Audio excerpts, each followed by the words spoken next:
क्या, जब विभीषण की कुटिया के बाहर 9 तुलसियों के वृक्ष देखे तो हनुमान जी प्रसन्न हो गए। प्रसन्न हो गए कि राम भक्त यहाँ, मन में हनुमान जी तर्क करने लगे। इतने में विभीषण जी जगे और विभीषण जी जागकर जैसे ही हनुमान जी के निकट आए,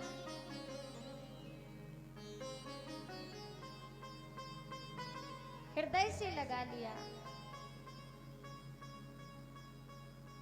हृदय से लगा लिया और विभीषण से पूछने लगे कि लंका निशाचरों की नगरी है, यहाँ कहाँ सज्जन कर वासा, तुम कैसे रहते हो? तुम जैसा सज्जन इस निशाचरों की नगरी में निशाचरों के साथ में कैसे रहता है? तो विभीषण जी ने बड़ी सुंदर बात कही हनुमान जी से। क्या? हे पवन पुत्र, आप कह रहे हो ना कि इस निशाचरों की नगरी में मैं अकेला सज्जन कैसे निवास करता हूं?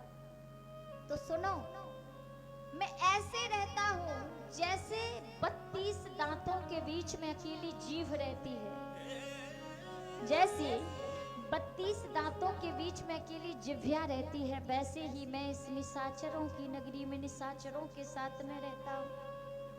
क्यों?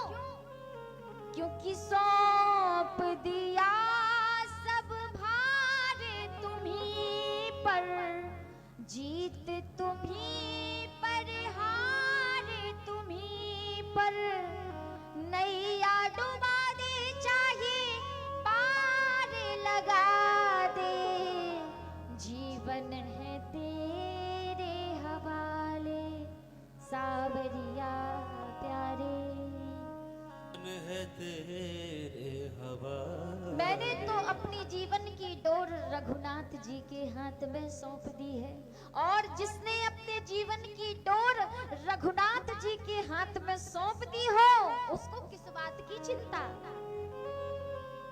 हमारे साथ श्री रघुनाथ तो किस बात की चिंता, हमारे साथ श्री रघुनाथ तो किस बात की चिंता, हमारे साथ श्री रघुनाथ तो किस बात की चिंता, हमारे साथ श्री रघुनाथ तो किस बात की चिंता, हमारे साथ श्री रघुनाथ तो किस बात की चिंता, हमारे साथ श्री रघुनाथ तो किस बात की चिंता, हमारे साथ श्री रघुनाथ तो किस बात की चिंता, हमारे साथ श्री रघुनाथ तो किस बात की चिंता। विभीषण जी कहने लगे, जिसने अपने जीवन की डोर रघुनाथ जी के हाथ में सौंप दी हो उसे चिंता करने की आवश्यकता नहीं, उसे तो चिंतन करने की आवश्यकता है, क्योंकि भगवान चिंता से नहीं, ठाकुर जी तो चिंतन से मिलते हैं। जो नित्य निरंतर भगवान का चिंतन करता है भगवान उसी को मिलते हैं। इसीलिए चिंता मत करो।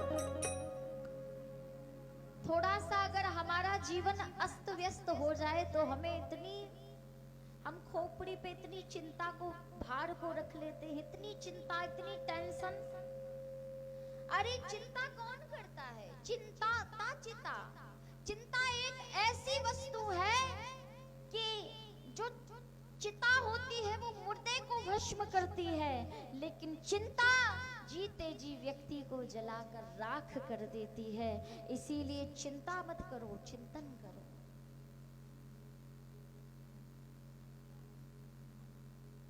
आज गोस्वामी जी ने सर्वप्रथम बा अक्षर से रामचरितमानस की शुरुआत की। वर्णानाम अर्थ संघानाम रसानाम छंदसामपि मंगलानाम चकर्तारो वंदे वाणी विनायको। सबसे पहले माता सरस्वती और भगवान गणेश की उपासना, भगवान गणेश का पूजन किया, उनकी वंदना की। और गोस्वामी जी ने तो बहुत सभी की वंदना गाई है, लेकिन अगर हम वंदना ही गाते चलेंगे तो राम कथा कब प्रारंभ होगी? क्योंकि वंदना, वंदना का मतलब ही वही है जो कभी बंद ना हो।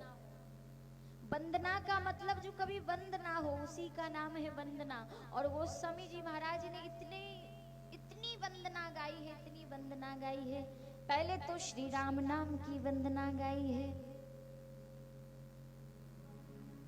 गोस्वामी तुलसीदास जी कहते हैं, इनसे पूछा कि संसार में राम का ज्यादा महत्व है या नाम का ज्यादा महत्व है? बताइए, राम का ज्यादा महत्व है या राम नाम का ज्यादा महत्व है? नाम। गोस्वामी तुलसीदास जी कहते हैं कि कहाँ लग कर रहूं का, कहाँ लग कर रहूं का नाम बड़ाई। कहाँ लग कर का नाम बड़ाई।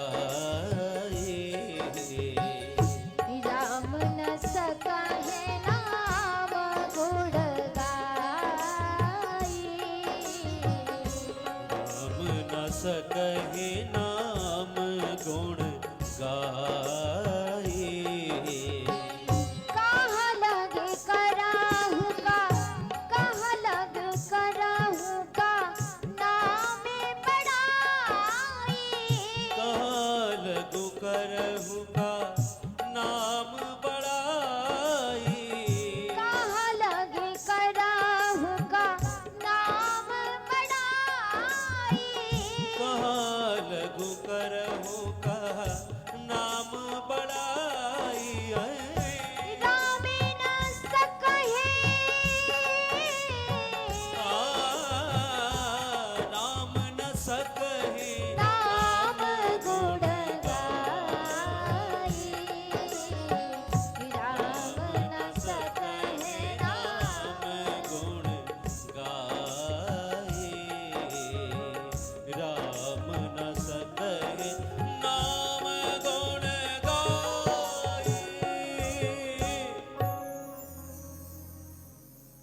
जब भगवान श्री राम अपनी लीला को पूर्ण करके अपने धाम को जाने लगे, उस समय सारे अयोध्यावासी भी भगवान के साथ में जाने लगे, असंख्य विमान में बैठकर। अंत में श्री हनुमान जी से प्रभु राम ने पूछा, हनुमान क्या तुम मेरे साथ वैकुंठ नहीं चलोगे? हनुमान जी ने मुस्कुराकर पूछा, प्रभु क्या उस वैकुंठ में आपका नाम मिलेगा, आपकी कथा मिलेगी, राम कथा मिलेगी? राम जी ने मुस्कुराकर कहा, हनुमान वैकुंठ में तो केवल राम मिलेगा, राम कथा नहीं मिलेगी।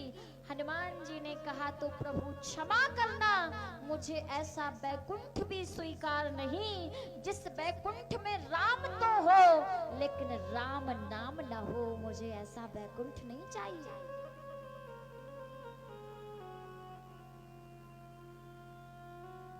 और भगवान ने कहा, फिर हनुमान जी ने कहा, इसी धरती पर मैं आपकी कथा के लिए इसी धरती पर प्रतीक्षा करूंगा और आपकी कथा को श्रवण करूंगा। हनुमान जी भगवान राम कथा के इतने अनन्य रसिक हैं, रसिया हैं कि जहां भी राम कथा होती है वहां सबसे पहली हाजिरी हनुमान जी लगाते हैं, सबसे पहले आते हैं और सबसे बाद में जाते हैं। प्रत्येक कथा में आप देखना कि किसी ना किसी रूप में हनुमान जी जरूर आएंगे और कथा को सुनेंगे और सुनकर सबसे अंत में जाएंगे। क्यों? क्योंकि गोस्वामी तुलसीदास जी कहते हैं, रामचरित सुनबे को रसिया। रामचरित सुनबे को रसिया। रामचरित सुनबे को रसिया। रामचरित सुनबे को रसिया।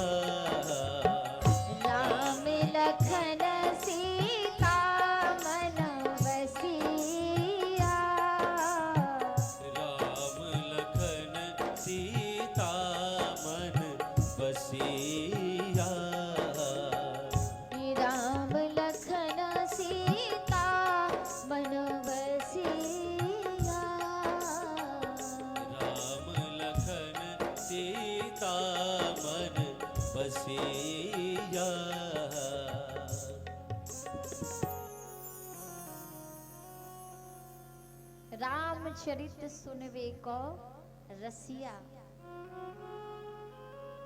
आपने देखा होगा, आप जब भी किसी तीर्थ में जाते हैं तो आपको बंदर जरूर दिखाई देंगे। हाँ, चाहे आप वृंदावन जाओ, चाहे आप चित्रकूट कामदगिरी सरकार की परिक्रमा करने जाओ, तो ये बंदर क्यों मिलते हैं आपको पता है? और इन बंदरों की भी एक विशेषता है क्या? जब भी आप वृंदावन में बांके बिहारी लाल सरकार का दर्शन करने के लिए जाओगे तो बंदर आपके आंखों का चश्मा खींच कर ले जाएगा। और जब आप चित्रकूट में कामदगिरी सरकार के दर्शन करने जाओगे तो बंदर आपके चप्पल, जूते और खाने पीने का सामान ले जाएगा। क्यों? क्योंकि मानो ये बंदर आपसे कुछ कहना चाह रहे हैं। क्या कहना चाह रहे हैं? वृंदावन के बंदर आपसे कहना चाहते हैं कि मेरे बांके बिहारी लाल के सामने जब भी दर्शन करने जाओ तो ये अभिमान का चश्मा उतार कर आओ। जब बांके बिहारी लाल तुम्हें साक्षात रूप में दर्शन देंगे। और चित्रकूट के बंदर आपके चप्पल, जूते इसलिए चुरा ले जाते हैं क्योंकि चित्रकूट के बंदर आपसे कहना चाहते हैं कि जिस चित्रकूट की पावन धरा पर नंगे पांव कंकड़ों में मेरे प्रभु श्री राम ने 14 वर्ष तक विचरण किया है और तुम इस चित्रकूट की धरा पर चप्पल, जूते पहनकर चल रहे हो। शर्म आनी चाहिए तुम्हें। बंदर हमें सिखाते हैं। ये बंदर और कोई नहीं, कौन है? साक्षात कलयुग के प्रत्यक्ष देवता श्री हनुमान जी महाराज। बोल श्री हनुमान जी महाराज की। क्योंकि हनुमान जी महाराज का एक युग में प्रताप नहीं है, 2 युग में प्रताप नहीं है, 3 युग में प्रताप नहीं है।